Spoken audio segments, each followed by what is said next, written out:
É um procedimento que deixa o sorriso, na maioria das vezes, lindo e que requer, é claro, muitos cuidados.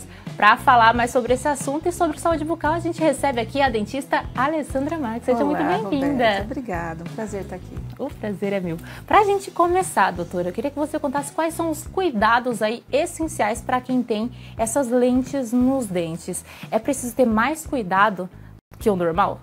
Com certeza. Quando você coloca um trabalho desse, que é um trabalho de excelência, existem cuidados como voltar ao dentista pelo menos a cada 6 meses para fazer a manutenção dessas lentes, ter uma boa higiene, boa escovação, passar fio dental, tudo isso para que essas lentes durem mais e você fique com o seu sorriso bonito por mais tempo. E, doutora, existe alguma contraindicação para colocar nessas lentes? Sim, pacientes que têm problemas periodontais, ou seja, que tem gengivite, que a gengiva sangra, que tem problema de reabsorção, de perda óssea, eles não podem colocar as lentes. E também dentes que foram já muito desgastados. Aí você tem que ou colocar facetas ou colocar mesmo coroas, que são outros tipos de procedimentos para o mesmo resultado. As lentes, elas têm que ter uma estrutura saudável para serem colocadas. Quem tem bruxismo, por exemplo, pode estar colocando? Pode, desde que tenha um acompanhamento de um especialista na área de ATM, que é quem cuida da parte de bruxismo. Então, o paciente vai precisar usar placas noturnas e até diurnas, muitas vezes, para conter os dentes e impedir que o bruxismo acabe soltando essas lentes. E em caso aí de arrependimento, a gente vê sempre que muitos famosos, muitas pessoas às vezes exageram, digamos assim. Tem como tirar? Na verdade, só é possível tirar quando o dente não foi desgastado. Que existem casos em que a gente não precisa desgastar. Na maioria dos casos, a gente tem que desgastar.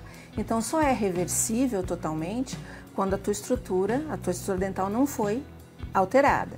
Na maioria das vezes, a gente acaba tendo sim que fazer desgaste. Eu ia perguntar justamente sobre isso. É ainda necessário, né, fazer esse desgaste? Porque normalmente, às vezes, a gente vê algumas propagandas, sim, digamos assim, falando que não precisa. Na verdade, tem que tomar muito cuidado com isso, né? Na maioria dos casos, um ou outro desgaste precisa fazer sim.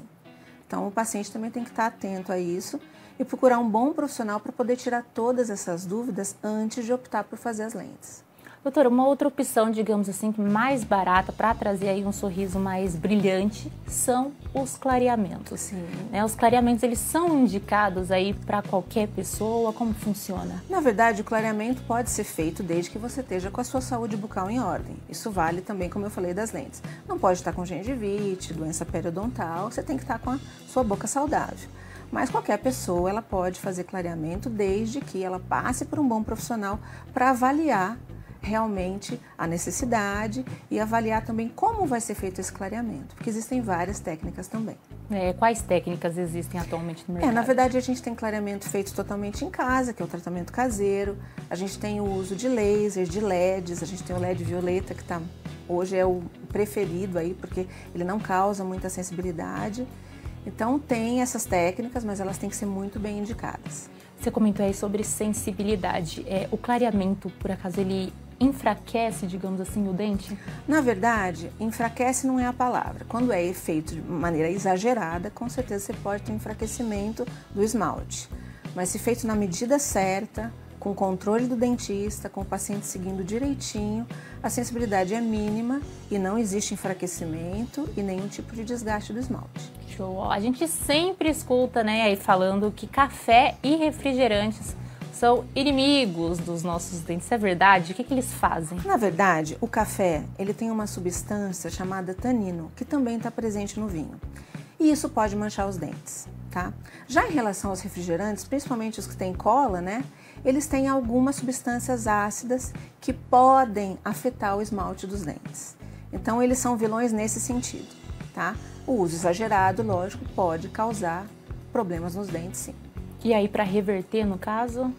Na verdade, o café, as manchas que o café vão causar, você pode reverter com uma boa limpeza, um clareamento.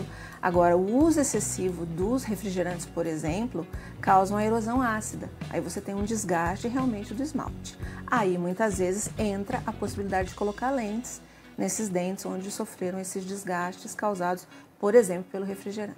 E pastas com branqueadores. A gente vê muito isso no mercado, prometendo aí às vezes milagres. É ativo com carvão, são vários tipos, né, que existem. De fato funcionam? Na verdade, a maioria dessas pastas tem agentes abrasivos. Então ela vai clarear o seu dente, tirar as manchas, mas causando desgaste. Então, se quiser fazer algum tratamento de clareamento, não use as pastas, vá a um bom profissional.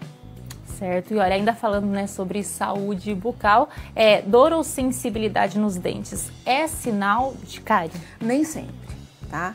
Existem hoje sensibilidade causada, por exemplo, por apertamento dos dentes. O bruxismo pode causar sensibilidade, porque você tem um envelhecimento precoce do esmalte do dente causado pelo apertamento e você pode ter retrações gengivais e isso tudo causa sensibilidade. Então não é só a cárie que causa sensibilidade. Então tem que estar sempre procurando um profissional para verificar aí, né, qual é a causa exata da sensibilidade. E normalmente a sensibilidade, quais são as causas, doutora? Você comentou aí que pode ser, né, a cárie, Sim, mas pode ser uma cárie, o bruxismo, né, a escovação excessiva com pastas abrasivas, por exemplo, podem causar sensibilidade. Ingerir muitos alimentos ácidos, muitos alimentos como, por exemplo, os refrigerantes que têm muito ácido também pode causar sensibilidade. E quando a gente fala de sangramento na gengiva, é muito comum, né? Sim. O que ele pode estar indicando? Na verdade, quando você tem uma gengiva que sangra, num primeiro momento indica gengivite, que é uma inflamação na gengiva. Então, tá com a gengiva sangrando? É porque em algum momento você negligenciou a escovação e tá causando ali um pouquinho de sangramento. Mas tem outras causas de sangramento, como alterações hormonais, os adolescentes na puberdade, as grávidas, as mulheres na menopausa, os diabéticos também podem ter sangramento gengival. Mas aí são causas diferentes? Sim, sim. No caso desses últimos ligados a fatores hormonais. Né? Que interessante. Olha, uma outra dúvida. Usar muito creme dental ajuda a limpar os dentes? O exagero, digamos assim? Na verdade, o que vai fazer a eficácia da tua escovação são os movimentos da escova, né? Então, a pasta, ela é um agente. Para que fique tudo mais tranquilo, mais gostoso, né? A gente tem pastas excelentes que dão uma sensação muito boa, mas a pasta em excesso não vai fazer com que os seus dentes fiquem mais limpos. Você falou aí dos movimentos. Quais são os movimentos corretos, vamos assim? Na verdade a gente tem várias técnicas, né? A gente costuma dizer que a gente não pode só escovar os dentes, a gente também tem que escovar as gengivas. Então sempre movimentos circulares entre o dente e a gengiva ajudam muito e o uso do fio dental, que é indispensável. Fio dental tem que ser uma prioridade porque a falta dele causa também gengivite. Doutora, dizem normalmente, né, que é preciso esperar aí meia hora depois das refeições para estar escovando os dentes. Por que disso?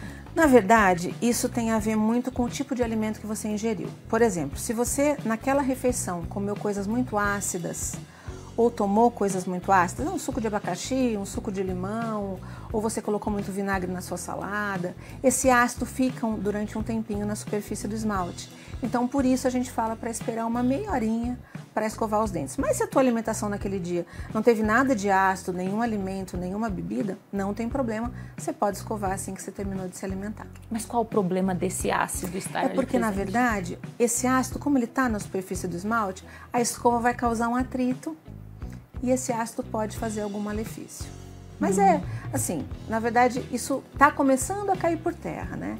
Essa questão da meia hora está começando a cair por terra, mas ainda a gente indica que seja dessa forma. Certo. E olha, por que os dentes doem tanto quando a gente toma um sorvete, por exemplo, ou uma água geladinha? Então, isso tem a ver muito com as retrações gengivais, que é típico dos pacientes bruxistas. E o nosso dente, ele também tem trincazinhas no esmalte. E com o passar do tempo, a gente vai ficando mais velho, essas trincas vão aumentando. E hoje, um dos principais causadores da sensibilidade é o bruxismo, porque ele causa as retrações gengivais e elas também causam a sensibilidade.